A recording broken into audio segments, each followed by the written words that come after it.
Well done, Marquez. He keeps going with this leitmotif, as they say in journalism. This time even more so, 3 seconds ahead.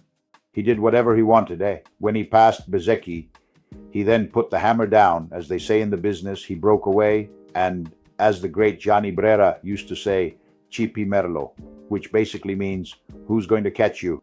Well, if we carefully consider and go by these very recent exit polls, it could potentially end up that at the upcoming Misano Grand Prix, if Alex Marquez, who is indeed his brother, doesn't quite get the positive results he's been consistently getting, or rather, the unfortunate lack of truly competitive results from the last 3 challenging Grand Prix. Then at Misano, Marc could realistically win the highly coveted championship title. Winning it on Valentino Rossi's home turf would also be not exactly a blow, in quotation marks, but definitely something to think about. But having said that, after all, it's obvious that he's the strongest of them all.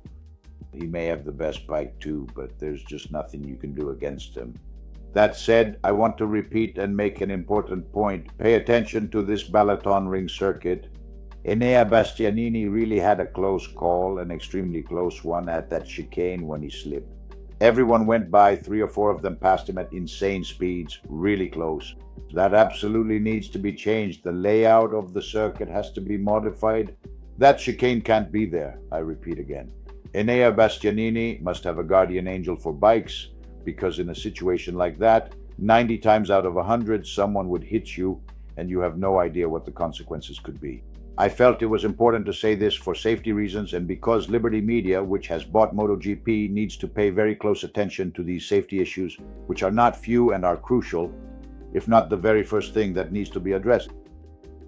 A round of applause for Aprilia, a solid 10, because Bezecchi made it to the podium, which is great, and Martin in his first race finished 4th and actually quite close to his teammate. He's in the same situation as Bezecchi was at the start of the year when he had to learn how to ride this bike. But he adapted quickly, and I actually expected Martin to do what he did today a bit later on. But this is good for Aprilia, they deserve it, it's only right. Now there will be 2 important races, like Barcelona and Misano, and especially in Barcelona, Martin has always been strong. We're looking forward to seeing him again with great excitement. He's always number 1 on the fairing, and seeing number 1 again is the most fitting thing in the world of sports. Yeah, a good KTM besides Aprilia, a bike that earns a 2nd place finish. It's a shame for Bastianini because, I repeat, he definitely could have fought for the podium too. He was in the mix. Yeah, a KTM that, by the way, has lost all its key technical people, starting from Stallacini to team managers like Guidotti to the last engine chief who went to Honda.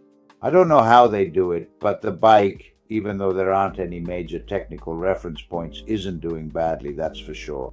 Yeah, you have to learn how to ride it. Pedro Acosta learned by crashing over and over. Bastianini learned by staying behind for so long. Now it's Vinales' turn, who seemed to be the one who, all things considered, had come closest to riding it well. It's a shame about the crash. Let's hope he's present in Barcelona too after the Grand Prix he missed. Yeah, as for the rest, Yamaha is really struggling. I think Yamaha is waiting for the V engine. In short, it's clear that this year we'll probably only see it with a few wildcards. Yeah, by now I think Fabio Quartararo has lost his motivation because he sees that there's nothing. Right now, in my opinion, Yamaha is working on the V4 and isn't developing anything on this engine, which has basically reached the end of its life. Fabio has realized this. He's the only real star Yamaha has. From what I know, they've confirmed Miller and have Toprak for next year. You know, even this arrival of Toprak, I would have postponed it by a year if I were the rider, because next year he'll be riding. We have to see if he'll be on a Yamaha that's already geared towards 2027, or if it's still the same Yamaha we're seeing now. I think it will be the one geared towards 2027. I wish that for all the riders, and if Toprak signed, he must have received that guarantee, just as Fabio Quartararo certainly did. Good result for Honda though, we're doing well. Well done to Marini, he had a great race. But you know, we're still always there. 5th, 6th, 10th. Probably what Honda is missing is a lead rider. A lead rider like all the other manufacturers have. The lead rider at Ducati, and let's not pretend we don't know who it is, it's obviously Marc Marquez. The lead rider at Yamaha is Quartararo. The lead rider at KTM at this moment is Pedro Acosta. And that's what Honda is missing. Maybe the move by Martin's manager to go to Honda wouldn't have been such a bad idea after all. Too bad there was a 2-year contract, which, after all, always has to be respected. And let's not forget that this Aprilia has shown significant progress. And now, with Fabio Staracchini taking charge of the technical side, I'm sure they'll be right there with Ducati. If we look at it, if it weren't for Marc Marquez, frankly, Ducati would be in a situation they've never been in before, because apart from Marc, no one is riding the 2025 bike. Just look at Bagnaia, look at Di Giannantonio. It's a shame, even though in the overall standings the top 3 are Ducatis, and the 5th or 6th places are also Ducatis.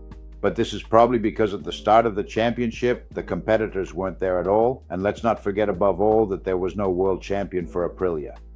Guys, long live Lake Balaton. Yeah, it's nice. It's a beautiful place, but the first year the track really needed some work. Seriously, it's a track with some issues.